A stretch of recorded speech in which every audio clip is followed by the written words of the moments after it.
যে মুয়াজ্জিনের কণ্ঠে প্রতিদিন ভোরে বাজত আজানের ধ্বনি, সেই কণ্ঠই এখন থমকে গেছে অনিশ্চয়তার অন্ধকারে।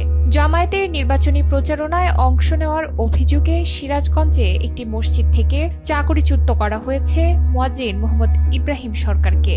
অভিযোগ উঠেছে মসজিদ কমিটির লোকজন বিএনপি পন্থী হওয়ায় এমন ঘটনা ঘটেছে।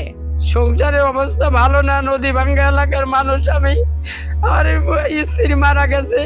দেশব্যাপী তৈরি হয়েছে বিতর্ক। প্রশ্ন উঠছে নাগরিক অধিকার আর ধর্মীয় প্রতিষ্ঠানের নিরপেক্ষতা নিয়ে। 14 বছর ধরে সিরাজগঞ্জের উল্লাপাড়া উপজেলার ভট্টকাওয়াক কেন্দ্রীয় জামে মসজিদে দায়িত্ব পালন করে আসছিলেন ইব্রাহিম সরকার।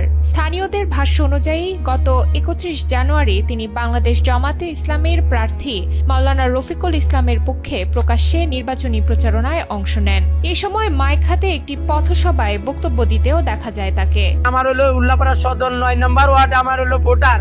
আমি ওই সমাজের চাকরি নিয়ে একটা কথা বলি, আমাকে খালি ধরে ধরে কয় তুমি কে সমাজের কেয়ারটেকার, এই সমাজে তোমার কথা করার অধিকার নাই। এই ঘটনার পরপরই বদলে যায় তার জীবনের চিত্র।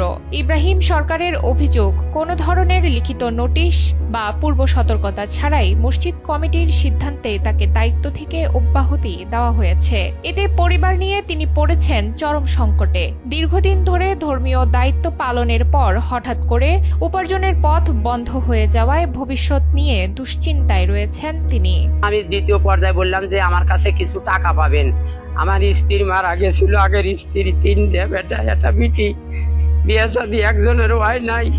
সেই টাকাটা আমি দিতে পারছিলাম না। বললাম যে ঈদের সামনে যদি আমার কিছু হয়তো আমি কালেকশনে যাই, তাহলে টুকা বোনাস পালিকারে আমি ওই টাকাটা শোধ করবো। বললাম আমার পকেটে টাকা নাই, কিন্তু আমি অসহায়, আমি কি করবো? কারণ আমার 7 মাসের একটা কন্যা সন্তান আছে, আমার ছেলেমেলে এই অবস্থায় নিয়ে গেলে আমি এখন টাকা দেবো, আমাকে 2 দিন সময় দেওয়া লাগবে।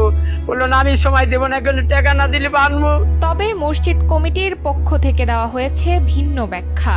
কমিটির সাধারণ সম্পাদক অরুণ খাঁ জানান, মসজিদ একটি ধর্মীয় ও নিরপেক্ষ প্রতিষ্ঠান।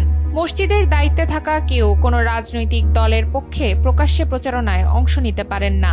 আসলে আমাদের মুয়াজ্জিন সাহেব আমাদের বিরুদ্ধে যে অবজেকশনটা দিয়েছে, এই অবজেকশনটা টোটালি মিথ্যা, ভিত্তিহীন। কেন আমরা তাকে কোনোভাবেই চাকরি থেকে বরখাস্ত করি নাই, আমরা তাকে বরখাস্ত বলা হয়নি। তাকে জাস্ট সে জামাতে প্রোগ্রামে অংশগ্রহণ করার কারণে, গ্রামবাসীর চাপের কারণে আমরা তাকে জাস্ট ওয়ার্নিং দিচ্ছি যে ভবিষ্যতে যেন আর এই ধরনের কোন প্রোগ্রামে না আসে। তার পরিপ্রেক্ষিতে সে আমাদেরকে জানায় যে সে চাকরি যাচ্ছে, জামাতের রাজনীতি বাদ দিতে পারবে না। আমার দরকার হলে আমরা চাকরি করবো না, আমি চাকরি করবো না, তাহলে আমি জামাত হিসেবে রাজনীতি বাদ দিতে পারবো না। এটা তার লাস্ট কথা। তার পরিপ্রেক্ষিতে আমরা বলছি ঠিক আছে, যদি চাকরি নাই করো তাহলে তুই আমাদের হিসাব কিতাব যেটা আছে তুই আমাদের হিসাব কিতাব বুঝাই দিও, এই বন্ধু শেষ। এদিকে উপজেলা জামাতে আমির অধ্যাপক শাহজাহান আলী